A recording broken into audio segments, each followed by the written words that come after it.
message seems to be vote Brexit Party and thwart Brexit. Well, I'm sure someone who will have a view on this is the Brexit Party's MEP for the North West, Claire Fox. Claire, good to see you again.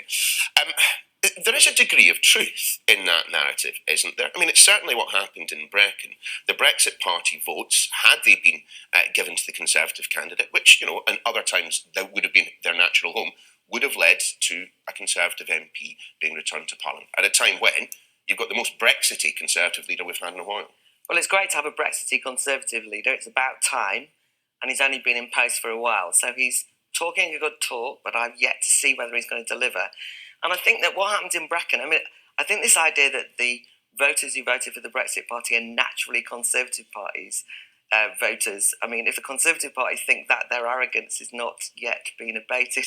A lot of the people who voted for the Brexit Party in Brecon would have been Labour voters, actually. Mm-hmm. And can we just remember the circumstances of that by-election, it was first of all called because somebody had been involved in an expenses scandal.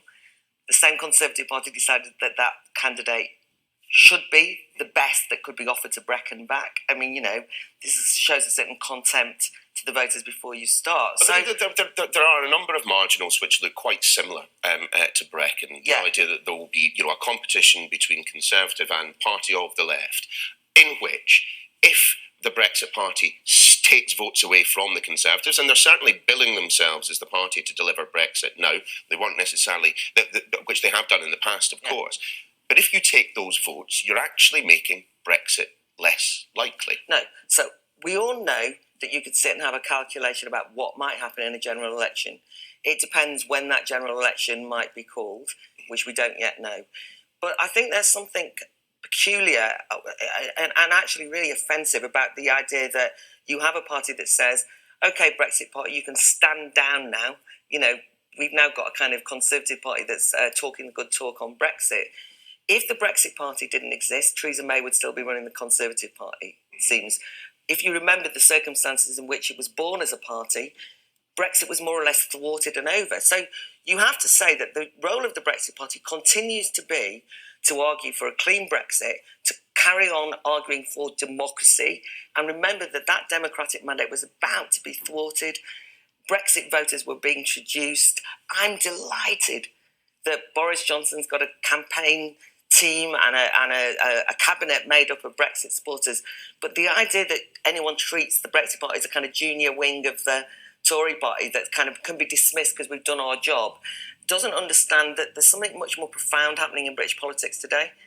I take your point, but at the same time, apparently, 10 Conservative MPs have approached the Brexit Party and suggested, you know what, guys, it might be a good idea if you do what, happened on the left or the centre left in Brecon, step aside and give us a clear run at it. So the point about Paxton, give us a clear ride, it could be said that one of the things that could have happened in the Peterborough by-election was that the Conservative Party could have stood aside and given the Brexit Party a clear ride, because the Tory party came nowhere in the Peterborough by-election and the Brexit Party came a very close second. So it's never going to happen in your mind? No, I didn't say that. What I'm saying is that... So it could happen?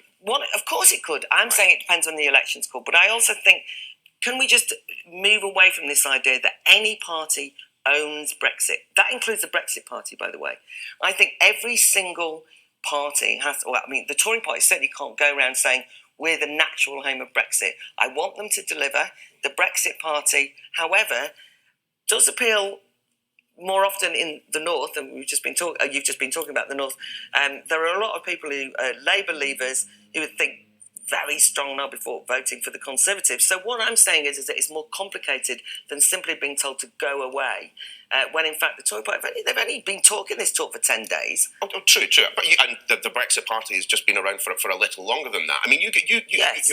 You've mentioned several times now the prospect of a general election later this year. If that happens, what are the policy platforms on which the Brexit Party will be campaigning beyond Brexit at all costs? Yeah, so one of the things that's been really nice about the very limited kind of policy discussion put forward by the Brexit Party, it's not God knows it's not a fully formed manifesto, was that it did focus on saying there has to be major infrastructure, industrial changes in the North. So one of the things that you could say is that's what it announced way before it's just been announced. It's part of a recognition that comes out of the whole vote for leave that there's huge swathes of the country that need to be developed. Okay, well, we just had Henry Morrison on from the Northern Powerhouse Partnership. I mean, where is the Brexit Party support for the big infrastructure spend project that they say will get us closer to the powerhouse ideal? Where does the money come from? No, what is the Brexit Party's position on HS2? Well, it's announced its position. It said cancel HS2 and have a different kind of infrastructural growth in terms of transport. How are you going to pick up votes in the North if that's your position? Of cancelling HS2? Well, first of all, I haven't met very many people who are enthusiastically cheering for HS2. One of the big things is that there has to be much better transport links. But, I wanted to talk about the broader policy issues, which you've just asked me about, because I think that what the Brexit Party has got going for it is that it says politics should be done differently. And everywhere I've gone in the Northwest where I was campaigning, people say they're fed up with two-party politics. We're stuck in a kind of one way of doing it. The Brexit Party could hire in some very slick PR people, develop their policies in a London office, and present them all very nicely. It's argued. I get this. It is argued that it should be bottom up, right? And that I think is very positive. But isn't part of the reason that you don't have a fully fleshed out policy portfolio is because, as things stand, the Brexit Party is a collection of people with very disparate political views. Absolutely. You've moved from Marxism to kind of wherever you are to libertarianism at the moment. And you look at others within your party, I think they would struggle to describe themselves in either of those two ways. I agree. So the big thing that holds us together is that a commitment to democracy and believing in the popular sovereignty and national sovereignty, which nobody else seemed to be bothered about until until recently. So what we're trying to do is to build a new kind of politics. That's what I think that people don't understand. If people say, all that the Brexit Party should be is some sort of like Tory light version, or should just kind of come up with a new politics done the same old way, why can't you have a bottom-up policy discussion? We're going to have national conversations. We're actually opening up the discussion, guess what, to the voters. What a shock that is. There might be the possibility, that you could shake up politics, because one thing that has been revealed by the Brexit vote, or rather the inability for the mainstream parties and Parliament to deliver it, is that what we've got now is an opportunity to redo politics. People have seen the complete barrenness of major institutions, House of Lords, first past the post not really working, the media, dare I say it, major institutions now up for question. Lots of people are actually asking more profound questions about what post-Brexit Britain might look like. So the first job of the Brexit Party is make sure Brexit's delivered. And if that involves, by the way, electoral pacts, that might happen. Maybe the Tory Party might, instead of telling the Brexit Party what to do, make an approach to the Brexit Party and say, tell you what, we'll stand aside in certain areas. That would be a very positive thing for me. Let's work together new kind of politics. I'm quite excited. You certainly seem it. Claire Fox, thanks for joining us on the show.